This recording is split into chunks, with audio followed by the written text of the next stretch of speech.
नेताजी सुभाष की आजाद हिंद फौज। असली युद्ध में क्या हुआ, एक अनकही गाथा जो दिल थाम लेगी। कल्पना कीजिए 18 मार्च 1944 का वो दिन। बर्मा की घनी जंगलों से गुजरते हुए धूल भरी सड़कों पर कदम रखते ही एक आवाज गूंजी, चलो दिल्ली। वो आवाज थी नेताजी सुभाष चंद्र बोस की। उनके पीछे सैकड़ों सैनिक, जिनके कंधों पर नहीं बल्कि दिल में लहरा रहा था तिरंगा। ये कोई साधारण मार्च नहीं था, ये था भारत की आजादी की पहली सीमा पार सैर। लेकिन क्या आप जानते हैं, उसी रात जब फौज ने मणिपुर के मोइरांग में कदम रखा तो ब्रिटिश हवाई जहाजों ने बमबारी शुरू कर दी। सैनिकों ने छिपने के लिए नदी किनारे की मिट्टी खोदी और बीच जंगलों में ही गाया, कदम कदम बढ़ाए जा, खुशी के गीत गाए जा। ये था आजाद हिंद फौज का असली युद्ध, न सिर्फ बंदूकों का बल्कि हौसले का। लेकिन ये कहानी खत्म नहीं हुई। ये तो बस शुरुआत थी एक ऐसी जंग की जो हार गई तो क्या, आजादी की चिंगारी बन गई। आइए डूब जाएं इस गाथा में, जहां हर पन्ना एक अनोखा राज खोलता है। क्या आप तैयार हैं? क्योंकि ये यात्रा आपको इतिहास के पन्नों से निकालकर उसी जंग के मैदान पर ले जाएगी जहां मौत और उम्मीद का खेल चल रहा था। नंबर 1, जन्म एक तूफान का। नेताजी और फौज की अनोखी शुरुआत। सुभाष चंद्र बोस नाम ही काफी है, लेकिन क्या आप जानते हैं, ये नाम एक ऐसा तूफान था जो ब्रिटिश साम्राज्य को हिला देना चाहता था। 1897 में कटक के एक बंगाली परिवार में जन्मे सुभाष बचपन से ही विद्रोही थे। स्कूल में ब्रिटिश शिक्षकों के खिलाफ हड़ताल वो 14 साल की उम्र में ही कर चुके थे। आईसीएस की परीक्षा में प्रथम आने के बाद भी उन्होंने नौकरी ठुकरा दी। क्यों? क्योंकि वो गुलामी की नौकरी नहीं, आजादी की लड़ाई लड़ना चाहते थे। अनोखा तथ्य, सुभाष इतने विद्वान थे कि वो 7 भाषाओं बंगाली, हिंदी, अंग्रेजी, जर्मन, फ्रेंच, इतालवी और लैटिन में धारा प्रवाह बोलते थे। कल्पना कीजिए, जर्मनी में हिटलर से मुलाकात के दौरान वो जर्मन में बहस करते हुए, और हिटलर हैरान कि ये भारतीय इतना परफेक्ट क्यों बोल रहा है। द्वितीय विश्व युद्ध, जो 1939 से 1945 तक चला, ने सुभाष को वो मौका दिया जो गांधी जी की अहिंसा से अलग था। 1941 में घर नजरबंदी से भागे अफगानिस्तान होते हुए जर्मनी पहुंचे।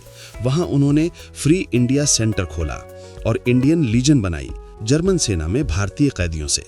लेकिन जर्मनी की हार की आशंका से वो 1943 में जापान पहुंचे। एक अनोखा राज, वो यात्रा इतनी खतरनाक थी कि सुभाष ने एक जर्मन यू बोट यानी पनडुब्बी से समुद्र पार किया, जहां हर पल डूबने का खतरा था। रास्ते में अमेरिकी जहाजों से बचते हुए वो 8 जून 1943 को सुमात्रा पहुंचे। यहीं से पैदा हुई आजाद हिंद फौज। असल में फौज की नींव 1942 में मोहन सिंह ने रखी थी। सिंगापुर की गिरावट के बाद 40,000 भारतीय सैनिक जापानी कैद में थे। मोहन सिंह ने उनसे इंडियन नेशनल आर्मी यानी INA बनी, लेकिन 1942 में ही मतभेद हो गया और फौज भंग। सुभाष ने 21 जुलाई 1943 को इसे पुनर्जीवित किया। सिंगापुर में 4000 सैनिकों के साथ उन्होंने आजाद हिंद सरकार घोषित की। अनोखा तथ्य, ये सरकार 11 देशों Japan, Germany, Italy, Croatia, Burma, Thailand, Philippines, Malaya, Indonesia, Vietnam और मंचूरिया ने मान्यता दी। कल्पना कीजिए, एक निर्वासित सरकार जिसके पास न राजधानी थी न खजाना, लेकिन स्टैंप, मुद्रा और पासपोर्ट सब तैयार। फौज में 1.5 लाख सैनिक हो गए। महिलाओं के लिए रानी झांसी रेजिमेंट कैप्टन लक्ष्मी सहगल के नेतृत्व में। अनोखा तथ्य, ये दुनिया की पहली महिला सैन्य इकाई थी जो युद्ध में उतरी। लड़कियां जो कलकत्ता की नर्स थीं, अब राइफलें थामे जंगलों में ट्रेनिंग ले रही थीं। सुभाष ने कहा, तुम्हारा खून मेरे खून से भी प्यारा है। सैनिकों को जय हिंद का नारा दिया जो आज भी गूंजता है। लेकिन असली युद्ध वो तो अब शुरू होना था। फौज ने जापानी सेना के साथ मिलकर बर्मा अभियान में कूदना था। लेकिन क्या होगा जब जंगल, भूख और ब्रिटिश तोपें सामने आ जाएंगी। नंबर 2, जंगलों का राजा, तैयारी और अनोखे हथियार। INA की तैयारी कोई साधारण ट्रेनिंग नहीं थी, ये थी एक क्रांति की। सिंगापुर, मलाया और बर्मा के कैंपों में सैनिकों को न सिर्फ बंदूक चलाना सिखाया, बल्कि तुम लड़ रहे हो आजादी के लिए का जज्बा जगाया। अनोखा तथ्य, INA का झंडा तिरंगे जैसा था, लेकिन बीच में तलवार और उगते सूरज का चिन्ह। सुभाष ने खुद डिजाइन किया, कहते हुए, ये सूरज जापान का नहीं, भारत का उदय है। फौज की मुद्रा पर सुभाष की तस्वीर और स्टैंप पर आजाद हिंद। कल्पना कीजिए, जेल खाने में कैदी सैनिक जो अब अपना देश चला रहे हैं। हथियार जापान ने दिए, लेकिन आईएनए ने खुद बनाए। बांस की बम, जहर लगे तीर, जंगलों के लिए परफेक्ट। अनोखा तथ्य, फौज में स्पेशल सर्विस ग्रुप था जो ब्रिटिश लाइनों में घुसकर तोड़फोड़ करता था। एक बार उन्होंने रेल लाइन उड़ाई, जिससे ब्रिटिश सप्लाई रुक गई। लेकिन सबसे अनोखा था रेडियो आजाद हिंद। सुभाष की आवाज जो हवा में तिरंगा लहराती। वो कहते, दिल्ली चलो, और लाखों भारतीय सैनिक ब्रिटिश सेना से भागकर आईएनए में शामिल हो जाते। 1943 के अंत तक फौज 3 डिवीजन में बंटी: गांधी ब्रिगेड, नेहरू ब्रिगेड और आजाद ब्रिगेड। जनवरी 1944 में ऊ-गो ऑपरेशन शुरू। जापानी सेना के साथ आईएनए ने बर्मा से भारत की ओर कूच किया। रास्ता 200 मील का जंगल, जहां बाघ, सांप और मलेरिया दुश्मन थे। सैनिकों ने 20 किलो का सामान पीठ पर लादा, लेकिन भूख ने सबसे ज्यादा मारा।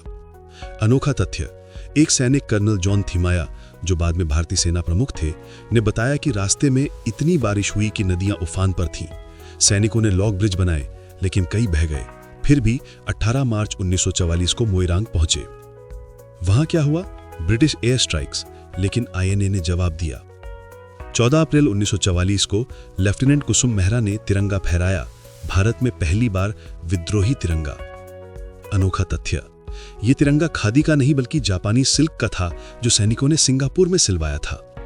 मोइरांग की लड़ाई में 150 आईएनए सैनिकों ने 500 ब्रिटिश को रोका, लेकिन ये जीत छोटी थी। असली तूफान इम्फाल कोहिमा में आना था।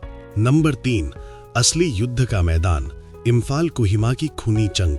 अब आते हैं टॉपिक के दिल पर। असली युद्ध में क्या हुआ? इम्फाल कोहिमा, मार्च जुलाई 1944 द्वितीय विश्व युद्ध की सबसे क्रूर लड़ाइयों में से एक थी। जापान की 15वीं आर्मी और आईएनए के 30,000 सैनिकों ने ब्रिटिश 14वीं आर्मी 1 लाख सैनिक को चुनौती दी। सुभाष ने कहा, इम्फाल जीतो, दिल्ली का रास्ता खुल जाएगा, लेकिन जंगल ने सबको निगल लिया। मार्च 1944 आईएनए ने तमू से इम्फाल की ओर बढ़ना शुरू किया। रास्ते में उखरुल घाटी, वो जगह जहां सुभाष ने खुद कदम रखा। अनोखा तथ्य, सुभाष जंगलों में सैनिकों के साथ सोते थे, चावल दाल खाते और रेडियो पर भाषण देते। एक रात बमबारी में उनका टेंट उड़ गया, लेकिन वो बचे। इम्फाल पहुंचते ही ब्रिटिश ने हवाई हमले किए। आईएनए ने तोपों से जवाब दिया, जापानी टाइप 92 गन जो पहाड़ियां चीर देती। कोहिमा की लड़ाई कब? 4 अप्रैल से शुरू। ब्रिटिश डिप्टी कमिश्नर के बंगले पर आईएनए ने कब्जा किया। 16 दिनों तक खूनी संघर्ष। अनोखा तथ्य, सैनिकों ने ब्रिटिश राशन लूटा, चाय, बिस्किट और चाय पीते हुए लड़ाई लड़ी, लेकिन बारिश ने सब बर्बाद कर दिया। कीचड़ में बंदूकें जाम, सैनिक भूखे। आईएनए के डॉक्टर शाहनवाज खान ने बताया कि हमारे सैनिक मलेरिया से ज्यादा मर रहे थे। फिर भी 13 अप्रैल को मोइरांग में तिरंगा फहराया गया। वो दिन जब सुभाष ने रेडियो पर कहा, भारत मां का आशीर्वाद तुम्हारे साथ है। लेकिन हार क्यों? सप्लाई लाइन टूट गई। ब्रिटिश ने हवाई मार्ग से 600 टन सामान गिराया, जबकि जापान आईएनए को जंगल से गुजरना पड़ा। जून तक आईएनए को पीछे हटना पड़ा। काले डांग में आखिरी लड़ाई, 1500 आईएनए सैनिक शहीद। अनोखा तथ्य, आईएनए ने नो सरेंडर पॉलिसी अपनाई। कर्नल कियान सिंह ने कहा, हम हार मानेंगे नहीं, क्योंकि हम आज़ादी के लिए लड़ रहे हैं। लेकिन 1944 के अंत तक परमा अभियान में हार। रंगून गिरा मई 1945 में। आईएनए के 26,000 सैनिक शहीद, 20,000 कैद। सुभाष कौन? वो मांडले में थे, लेकिन हार ने उन्हें तोड़ा नहीं। अनोखा तथ्य, हार के बीच आईएनए ने ब्लड बैंक बनाया, सैनिकों का खून एक दूसरे को चढ़ाया। एक सैनिक ने अपने भाई का खून दान दिया, जो बाद में जीवित रहा। नंबर 4, हार के बाद की जीत, रेड फोर्ट ट्रायल और विरासत। युद्ध खत्म, लेकिन आईएनए की कहानी नहीं। 1945 में ब्रिटिश ने 300 सैनिकों को गिरफ्तार किया। रेड फोर्ट में ट्रायल, प्रेम सहगल, गुरबख्श सिंह, ढिल्लन और शाहनवाज खान पर राजद्रोह का मुकदमा। अनोखा तथ्य, ट्रायल के दौरान पूरे देश में हड़तालें, बॉम्बे में 100 से ज्यादा लोग मारे गए। नेहरू ने वकालत की, कहते हुए ये सैनिक गद्दार नहीं, देशभक्त है। जनता का गुस्सा इतना कि ब्रिटिश को रिहा करना पड़ा। ट्रायल ने आजादी तेज की। 1946 की नौसेना विद्रोह में आईएनए के नारे गूंजे। अनोखा तथ्य, सुभाष की मौत का रहस्य आज भी। 18 अगस्त 1945 को ताइवान में प्लेन क्रैश, लेकिन कई रिपोर्ट्स कहती हैं वो सोवियत यूनियन भाग गए। 2025 तक डिक्लासिफाइड फाइल्स में संकेत मिले कि वो 1948 तक जीवित थे। आईएनए की विरासत क्या? भारतीय सेना में जय हिंद आज भी रानी झांसी रेजिमेंट ने महिलाओं को प्रेरित किया। अनोखा तथ्य, आईएनए के सैनिकों ने दिल्ली चलो का नारा दिया जो 2019 के किसान आंदोलन में गूंजा। नंबर 5, अनोखे राज जो आपको चौंका देंगे। सुभाष का फेक डेथ प्लान। जर्मनी में उन्होंने अपनी मौत की अफवाह फैलाई ताकि ब्रिटिश भ्रमित रहें। आईएनए का घोस्ट आर्मी ट्रिक, जंगलों में डमी सैनिक लगाकर ब्रिटिश को भ्रमित किया। महिलाओं का रोल, लक्ष्मी सहगल ने नर्सिंग के साथ साथ तोप चलाई। 11 देशों की मान्यता। आजाद हिंद सरकार का अपना वीजा था जो भारतीयों को जापान घुमाने के लिए इस्तेमाल हुआ। सुभाष की कविता, उन्होंने जय हिंद के साथ एक गीत लिखा जो आईएनए का राष्ट्रगान था। निष्कर्ष, आज जब हम तिरंगा देखते हैं तो याद रखें वो मोइरांग का ही तिरंगा है। आईएनए हार गई लेकिन जीत गई। सुभाष की वो पुकार, तुम मुझे खून दो मैं तुम्हें आजादी दूंगा, आज भी दिलों में है। ये कहानी खत्म नहीं, ये तो हमारी है। जय हिंद।